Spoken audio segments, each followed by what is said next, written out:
సముద్రుడికి పెళ్ళంగా శంతనుడిని కూడా సుఖపెట్టు అంటాడు. ఈ శంతనుడు అంటే భీష్ముడి తండ్రి. ఇంకా చెబుతూ చివరికి శివుడి దగ్గరికి పో అన్నాడు. సొంత పిల్లలను తార్చడం ఏంద్రా? సనాతన ధర్మం మొత్తం కామంతోనే ఉందా, లేక ఇంకొకటి ఏమైనా ఉందా? వేరే కోణం ఏదైనా ఉంటే ఎవరైనా చెప్పండి. పెళ్లి చేసుకుంటావు కానీ ఇంకొకటి వచ్చి ఆమెతో జంపింగ్ జపాంగ్ చేస్తాడు. ఇది లీగలైజింగ్ ప్రాస్టిట్యూషన్ అంటే. బ్రోతల్ హౌస్ అంటే ఏంటి? ఒకటి దగ్గర ఇంకొకటి భార్యను తీసుకొచ్చి పడుకోబెట్టి, లేకపోతే పరాయి స్త్రీని తీసుకొచ్చి పడుకోబెట్టి వ్యభిచారం చేయిస్తే అది బ్రోతల్. నేను హిందూ గ్రంథాలలో వచ్చిన డౌట్లు నేను కర్ణాటక అడుగుతా, అలాగే ఇందులో వచ్చిన డౌట్లు నేను ఆయన అడుగుతా. ఆయన నాకు రెండు ఎక్స్ప్లెయిన్ చేస్తారు. ఇది నాకు లాజిక్ అనిపించింది. మీ గ్రంథంలో ఈ వీడియో చూస్తున్న మీకు నా నమస్కారములు. ఈరోజు దేవి భాగవతంలోని 660వ పేజీ నుంచి 681వ పేజీ వరకు తెలుసుకుందాం. సరస్వతి ఎవరు, గంగ ఎవరు, లక్ష్మి ఎవరు, వారి భర్తలు ఎవరు, ఎంతమందికి భార్యలుగా ప్రియురాలుగా ఉన్నారు అనే విషయాలను ఆధారాలతో సహా తెలుసుకుందాము. సరస్వతీదేవిని మొట్టమొదటిసారిగా కృష్ణుడు ఆరాధించాడు. కృష్ణుడు ద్వాపర యుగానికి చెందినవాడు. అప్పటి వరకు సరస్వతి లేదా? ఈమె వేరే విద్యాదేవత అయిన సరస్వతి? సనాతన ధర్మంలో ఉన్నది ఒకటే సరస్వతి. విద్యాదేవత సరస్వతి, కృష్ణుడు పూజించిన సరస్వతి ఒక్కరే. మరి కృష్ణుడు సరస్వతీదేవిని పూజించడం ఏమిటి? అది కూడా మొట్టమొదటిసారిగా. సరేలే, ఏదో ఉంది, తెలుసుకుందాం. ఇక్కడ ఒకరు పూజిస్తున్నారు, మరొకరు పూజింపబడుతున్నారు. పూజింపబడేవారి స్థాయి పై స్థాయిలో ఉంటుంది, పూజిస్తున్న వారి స్థాయి కింద స్థాయిగా ఉంటుంది. పై స్థాయిలో ఉన్న సరస్వతి ఎవరైతే పూజిస్తున్నారో ఆ కృష్ణుడిని చూసి కామంతో తనను పెళ్లి చేసుకోమంది. విద్య వలన సంస్కారం పెరుగుతుంది. విద్యాదేవతకు ఎంత సంస్కారం ఉండాలి? కానీ సంస్కారహీనంగా అడిగిన ఆమె కోరికకు లోపల సంతోషిస్తూనే, కృష్ణయ్య, నా భార్య రాదంటే నాకు చాలా ఇష్టం, పైగా ఆమె గయ్యాలి, నిన్ను చంపేస్తుంది, కాబట్టి నేను నిన్ను పెళ్లి చేసుకోను అంటాడు. నా అంశతో జన్మించిన చతుర్భుజుడు అయిన విష్ణువును సేవించు, అతడు యువకుడు, సుందరాంగుడు, నాతో సమానుడు అంటాడు. విష్ణువు అనేవాడు శ్రీకృష్ణుడి నుండి వచ్చాడా? శ్రీకృష్ణుడు విష్ణువు నుంచి వచ్చాడా? ఏమిటి ఈ గందరగోళం? ఈ దేవతలకు ఏమైంది? ఒకవైపు విష్ణువు ముందంటాడు, మరోవైపు కృష్ణుడి ముందంటాడు. ఈ దేవగణం నోరు బెతపదే. విష్ణువుకు సంబంధించిన మరో ముఖ్య లక్షణం గురించి చెప్పాడు. అదేమిటంటే విష్ణువు కామినుల కామాన్ని గుర్తించగలడు, వారి కామాన్ని తన కామంతో తీర్చగలడు అని చెప్పాడు. విష్ణువుకు ఈ కళ చాలా ఎక్కువగా ఉన్నట్టుంది. ఆడవాళ్ళు ఎవరి కామంతో ఉన్నారో చూసి వెతుక్కుని మరీ వెళ్ళి వాళ్ళ కామాన్ని తీరుస్తాడంట. మరి మిగతా మగజాతిని ఎందుకు సృష్టించినట్టు? వాళ్లకు కామం ఉండదా? అది తీర్చుకోవాలి. ఈయన ఆడవారి కామం తీరుస్తాడా, లేక ఆ వంకతో ఈయన కామం తీర్చుకుంటాడా? ఎంత దేవుడైతే మాత్రం పవర్స్ ఉన్నాయి కదా అని తన మంత్రతంత్రాలతో విరహంతో ఉండే ఆడాలను చెరుస్తాడా? ఇది తప్పు కాదా? విష్ణువును కాకుండా నన్ను చేసుకుంటే నా భార్య నిన్ను చంపుతుంది అంటాడు. అంటే సరస్వతిని చూసి ఈయనకి గంట మోగిందన్నమాట. కాకపోతే పెళ్ళం గయ్యాలి కాబట్టి భయపడ్డాడు.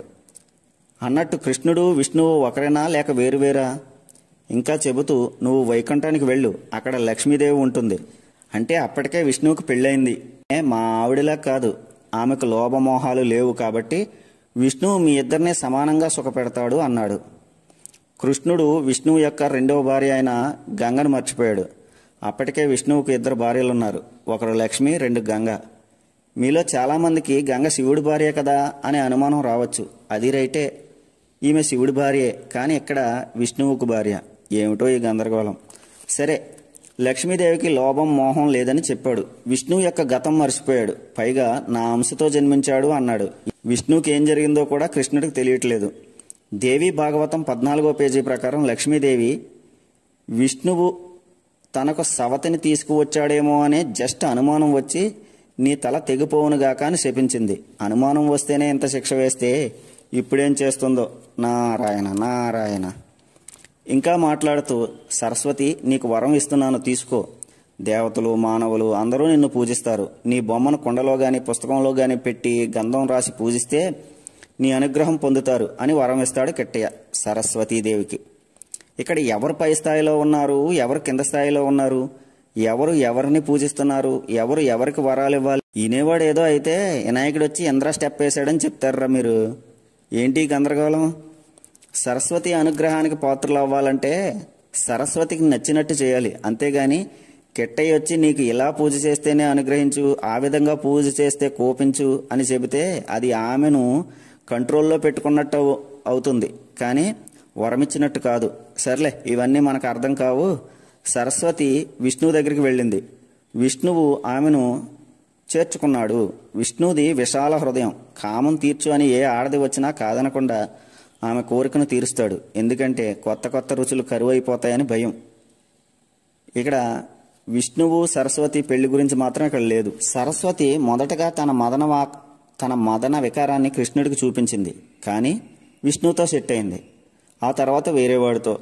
గంగ విష్ణువుతోనే ఉంది, తర్వాత శివుడితో, తర్వాత శంతనుడు అనగా భీష్ముడి తండ్రి, తర్వాత సముద్రుడు, అలా అలా ఎవరితోనో. శివుడికి బ్రహ్మకినే ఎఫ్ఆర్ బళ్ళు లేవు, సెకండ్ హ్యాండ్ కాదు, థర్డ్ ఫోర్త్ హ్యాండ్ బళ్ళు వీళ్ళు వాడుకుంటున్నారు. ఏం కర్మరా బాబు ఇది. ఒకరోజు గంగకు కోరిక లేచింది. మిగతా రోజుల్లో సంగతి నాకు తెలియదు. బాబుగారు కూడా గంగకు గ్రీన్ సిగ్నల్ ఇచ్చారు. వాళ్ళు ఏకాంతానికి వెళ్తుండగా లక్ష్మీ సరస్వతులు చూశారు. గంగది కామాగ్ని అయితే సరస్వతిది అసూయాగ్ని. చదువుల తల్లి సంస్కారం అలాంటిది. మరి వేరే వాళ్ళకు మాత్రం విద్య వల్ల వినయం సంస్కారం నేర్పుతుంది. ఉత్తముడివి అయితే భార్యలందరి పట్ల సమానత్వం చూపాలి. కలుడిలాగా. ఈ కలుడు అనే మాటకు ఒళ్ళంతా విషపూరితమైన మనసు గలవాడు, మోసగాడు అని అర్థం. కలుడులా అంతా పక్షపాతమే అన్నది. అనగా విష్ణువు ధర్మాత్ముడు, ఉత్తముడు కాదు, కలుడు లాంటి నీచ బుద్ధి గలవాడు. ఏమండి సరస్వతి గారు, ఇవన్నీ మీకెందుకు? ఆల్రెడీ విష్ణువుకి లీగల్గా ఇద్దరు, ఇల్లీగల్గా చాలామంది ఉన్నారని తెలిసి కూడా కామాగ్నిని తీర్చుకోవడానికి వచ్చి ఇప్పుడు పెత్తనం చెలాయిస్తున్నారు. ఏకై వచ్చి మేకుగా మారడం అంటే ఇదేనేమో. నీకు గంగ అంటే ఇష్టం, లక్ష్మి అంటే ప్రేమ, నేనంటే నీ కలుసు. నా సరదా తీర్చడం లేదు. అందరూ నిన్ను సత్యస్వరూపుడు అంటారు. నన్ను భర్తృవాంఛిత జీవితం చేశావు అని దులిపేసింది.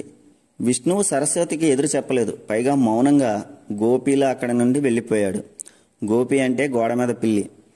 మౌనం అంగీకారం అని ఆర్యోక్తి. అనగా సరస్వతిది ఒప్పు అయి ఉండాలి. విష్ణువు తనను లెక్క చేయకుండా సమాధానం చెప్పకుండా వెళ్లడంతో కట్టు తెగిన ప్రవాహంలా అయ్యింది. బరి తెగించింది. 19వ పురాణంను మొదలుపెట్టింది. అసలే విద్యాదేవత, అన్నీ చక్కగా నేర్చుకుని ఉంటుంది. ఒక్క అక్షరం కూడా పొల్లిపోకుండా లక్ష్మీ గంగలకు 19వ పురాణమైన భూత పురాణము అప్పగించింది. సిగ్గులేందానా, కామంతో కళ్ళి నెత్తికెక్కిందానా, నీ గర్వం అనుస్తాను, నీ భర్త చూస్తుండగానే నీ కొమ్ములు విరిచేస్తాను అన్నది. కామంతో కళ్ళు నెత్తికెక్కిన దానా అని తిడుతుందేంటి? తనను పూజించడానికి వచ్చిన భక్తుణ్ణి కూడా వదలలేదు సరస్వతి. ఇప్పుడేమో ఇలా అంటుంది. నీ భర్త చూస్తుండగానే నిన్ను కొడతాను అంటుంది. అంటే విష్ణువు ఈమెకు భర్త కాదా? మన భర్త అనాలి గాని నీ భర్త అని ఎందుకు అంటుంది? అంటే ఇది భార్యాభర్తల సంబంధం కాదు, టింగు టింగు అనే సంబంధం అన్నమాట. సరస్వతికి విష్ణువు లీగల్గా మొగుడు కాకపోతే ఇల్లీగల్గా ఇంకు మొగుడయ్యి ఉంటాడనమాట. సరస్వతి గంగను జుట్టు పట్టుకుని ఈడ్చి కొడుతుంటే లక్ష్మి అడ్డు వెళ్ళే. ఫైర్లో ఉన్న సరస్వతికి లక్ష్మి అడ్డు వెళ్ళేటప్పటికి ఫైర్ ఇంకా పెద్దదైపోయింది. ఆ కోపంతో లక్ష్మీదేవిని చెట్టులాగా నదిలాగా నాకు అడ్డం వస్తున్నావా, సరే చెట్టులాగా నదిలాగా మారిపో అంది. వాక్కుకు మూలం సరస్వతీదేవి అంటారు. ఈ సరస్వతీదేవికి నోటిదూల కూడా ఎక్కువే. నోటిదూలకు కూడా ఈమె మూలం అయి ఉంటుంది. ఈవిడిని ఏ కోణంలో చూసినా సంస్కారం కనబడట్లేదు. సరస్వతిని గంగ భూలోకంలో నదిగా ప్రవహించని శపించింది. భూలోకం అంటే వీళ్లకు చులకనగా ఉందనుకుంటా. దాంతో మళ్లీ రెచ్చిపోయిన సరస్వతి గంగను కూడా నదిగా మారిపోమని శపించింది. ఎంత నోటిదోలా, ఎంత నోటిదోలా. నలుగురు పెద్ద మనుషులను తీసుకుని 4 చేతుల వాడు వచ్చాడు. సరస్వతిని చేతుల్లోకి తీసుకుని హృదయానికి హత్తుకున్నాడు. ఏందిరా ఇది? ఈ పనేదో ఇందాకే చేస్తే ఈ గొడవంతా ఉండదు కదా. ఈ దేవతలు ఏం జరిగినా అది లోక కళ్యాణం కోసమే అని మెలిపెడతారు. లోక కళ్యాణం కోసం అయితే ప్రేమతో, బాధ్యతతో, ఆనందంగా చేయాలి. కానీ కోపతాపాలతోనూ అనుకోకుండా జరిగిన దానికి లోక కళ్యాణం అంటే ఎలా? ఇప్పుడు అప్పగింతల కార్యక్రమం. విష్ణువు లక్ష్మి దగ్గరికి వచ్చి, లచ్చిందేవి, లచ్చిందేవి, ధర్మధ్వజుడి ఇంటిలో అయోనిజగా పుట్టు అన్నాడు. సార్, అయోనిజ అంటే ఏంటి సార్? నా అంశతో శంకుచూడు అనే రాక్షసుడు పుడతాడు. వాడికి భార్యవై అతన్ని సుఖపెట్టి నువ్వు సుఖపడు, తర్వాత నా దగ్గరకు రా అంటాడు. ఏమయ్యా విష్ణు, నీకేమైనా బుద్ధుందా? పెళ్ళాన్ని, సాక్షాత్తు మహాదేవిని వేరేవాడికి, పైగా రాక్షసుడికి అప్పగిస్తావా? నువ్వు నేర్పిన పాఠాలు అక్కడ శంకుచూడుడికి అప్పగించి అక్కడ వాడి దగ్గర కొత్త కొత్త కళలు నేర్చుకుని నీకు అప్పగించాలా? నీకంటే మనుషులే నయం. పెళ్ళాన్ని ఎవరో తార్చరు నీలాంటోళ్ళు. అయినా రాక్షసులను విలన్లు అంటారు కదరా. మరి నీ అంశతో రాక్షసుడు పుట్టడం ఏంటి? నీలో కూడా రాక్షస గుణాలు ఉన్నాయన్నమాట. తెలుస్తుందిలే. రాక్షసులు చెడ్డవారా, మంచివారా? మంచివారైతే ఎందుకు చంపుతున్నావు? చెడ్డవారైతే ఎందుకు తారుస్తున్నావు? తులసి పేరుతో భారతదేశంలో అవతరించు అన్నాడు. అయ్యా అనువాదకుడు గారు, భారతదేశం అనే పదం మీరు చేర్చారా లేక మూల గ్రంథంలో ఉందా? పర్టికులర్గా మూల గ్రంథంలో భారతదేశం పేరు ఉంటే ఈయన గారి తార్పుడులు సరససల్లాపాలు విదేశస్తులతో కూడా ఉన్నాయన్నమాట. గంగా భారతదేశంలో నదిగా పుట్టు, పాపాత్ములను పవిత్రం చెయ్యి అన్నాడు. భారతదేశానికి అవతలున్న పాపాత్ముల గతి ఏమిటి? సముద్రుడికి పెళ్లంగా శంతనుడిని కూడా సుఖపెట్టు అంటాడు. ఈ శంతనుడు అంటే భీష్ముడి తండ్రి. ఇంకా చెబుతూ చివరికి శివుడి దగ్గరికి పో అన్నాడు. సొంత పిల్లలను తార్చడం ఏందిరా? సనాతన ధర్మం మొత్తం కామంతోనే ఉందా లేక ఇంకొకటి ఏమైనా ఉందా? వేరే కోణం ఏదైనా ఉంటే ఎవరైనా చెప్పండి అయ్యా. కొంతమంది మతోన్మాదులు మాట్లాడితే చాలు లోతు కుమార్తెలు తండ్రితో పాపం చేశారు, కోడలతో మామగారు పాపం చేశాడు అని. ఇక్కడ మీ ప్రధాన దేవుడే తన భార్యలను సాధారణమైన వ్యక్తులతో తారుస్తున్నాడు. నువ్వు వాడి దగ్గరికి వెళ్ళు, నువ్వు వీడి దగ్గరికి వెళ్ళు అని వాటాలేస్తున్నాడు. ఇది అన్యాయం కాదా? ఆ ఆడదేవతలకు మనసు ఉండదా? నోటిదోల సరస్వతి గారి దగ్గరికి వచ్చి నువ్వు కూడా భారతదేశంలో నదిగా ప్రవహించు, సవతుల కలహం అనుభవించు, బ్రహ్మకు ప్రియురాలుగా అతన్ని ఆనందపరుచు, మళ్ళీ నా దగ్గరకు రాకు అని వదిలించుకున్నాడు. మీ ముగ్గురు భార్యల్ని కూడా భారతదేశంలో ఉన్న పాపుల కోసమే నియమించారు. మరి మీ దేశాల్లో ఉన్న పాపులు నశిస్తే మీకు చింతలేదా? మరి మీ వాళ్ళు ఇస్కాన్ రూపంలో విదేశాల్లో ఉన్న భక్తులందరినీ విష్ణు భక్తులుగా చేస్తున్నారు.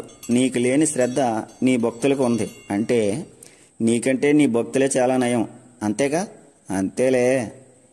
ఇక సూక్తుల సమయం. విష్ణువు ఇప్పుడు ముగ్గురికి ఇలా చెప్పాడు. ఏ ఆడదైతే మగాడెలా ఉంటుందో ఆ ఇల్లు నరకం. అలాంటి దానితో ఉండడం కంటే అడవుల్లోకి పోయి పులులు సింహాల మధ్య బ్రతకడం సులువు. వ్యాధి కన్నా విషం కన్నా దుష్ట స్త్రీ చూపు మరణం అని చెప్పాడు. విష్ణువు ముగ్గురులో ఎవరిని తిట్టుంటాడు? ఒక మగాడికి ఒక్కరితే భార్య ఉండాలి, బహుభార్యత్వం మంచిది కాదు అన్నాడు. అంటే కామపిపాసికి జ్ఞానోదయం అయిందన్నమాట. బహుభార్యత్వం ధర్మ విరుద్ధం, వేద విరుద్ధం అన్నాడు. అంటే వేదాల్లో కూడా ఒక్కటే భార్య ఉండాలని రూలు ఉందన్నమాట. బహుభార్యత్వం నరకం లాంటిది, దానికి నేనే ఉదాహరణ అన్నాడు.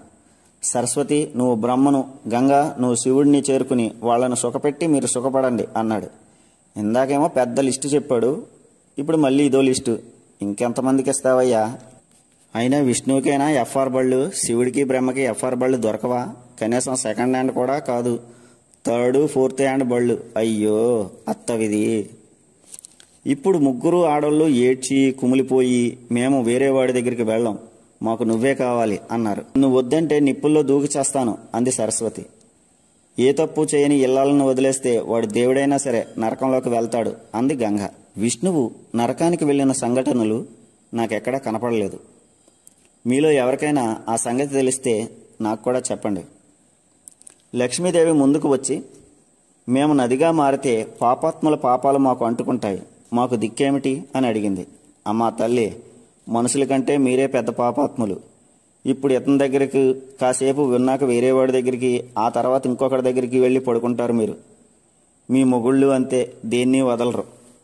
పాపులలో ఘోర పాపులు మీరు. అయినా మనిషి పాపాలు తీసే శక్తి మీకు లేదా? వాళ్ళ పాపాలు మీకు అంటుకుంటాయా? పాపాలు తీసే శక్తి లేనప్పుడు మీరెలా దేవతలయ్యారు? ఏమిటో ఈ తికమక గందరగోళం. ఇంకా లక్ష్మీదేవి మాట్లాడుతూ సరస్వతిని బ్రహ్మ దగ్గరకు, గంగను శివుడి దగ్గరకు వెళ్ళమనకు, వాళ్ళు ఇక్కడే ఉంటారు అంది. అనగా బ్రహ్మను సుఖపెట్టడం సరస్వతికి, శివుడి దగ్గరికి వెళ్ళడం గంగకు ఇష్టం లేదు. సనాతన ధర్మంలో ఆడవారికి అమోఘ స్థానం ఉంది అంటారు, కానీ ఇక్కడ ప్రధాన దేవతలకే దిక్కులేదు. వేశ్యల వలె ఎవరి దగ్గరికి వెళ్ళమంటే వాళ్ళ దగ్గరికి వెళ్ళాలి. విష్ణువు సమాధానంగా నీ మాట వింటాను, గంగను సరస్వతిని పంపను, నా దగ్గరే ఉంటారు అంటాడు. ఇదెలా సాధ్యం అనుకోకండి. గంగ ఒక రూపంలో శివుడితోనూ అసలు రూపంలో నాతోనూ ఉంటుంది. ఒక్కొక్కరికి ఇద్దరిద్దరు పెళ్ళాలు, ఒక్కొక్కరికి ఇద్దరిద్దరు మొగుళ్ళు. కామాత్ములకి నిలువెత్తు నిదర్శనం వీళ్ళే. ఇంతకు ముందే బహుభార్యత్వం ఉండకూడదు, అది వేద విరుద్ధం, ధర్మ విరుద్ధం అంటాడు. మళ్ళీ వేదాలను ధర్మాలను ఉల్లంఘించేది వీళ్ళే. ఆ మాటలన్నీ నీటి మీద రాతల్లా 10 నిమిషాల్లోనే కరిగిపోతాయి. సరస్వతి బ్రహ్మకు ప్రియురాలుగా ఉంటుంది అన్నాడు. భార్య అని అనలేదు ఇక్కడ. మరో రూపంలో నాతోనే సుఖిస్తుంది అన్నాడు. విష్ణుమూర్తి తెలివి. సవతల మధ్య మళ్ళీ గొడవలు రాకుండా, కొట్టుకోకుండా ఏం ప్లాన్ వేసావయ్యా?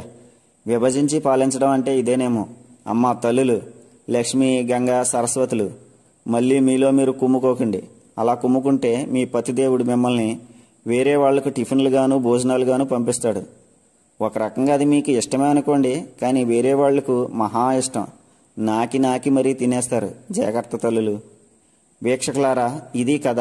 నచ్చితే లైక్ చేయండి, షేర్ చేయండి.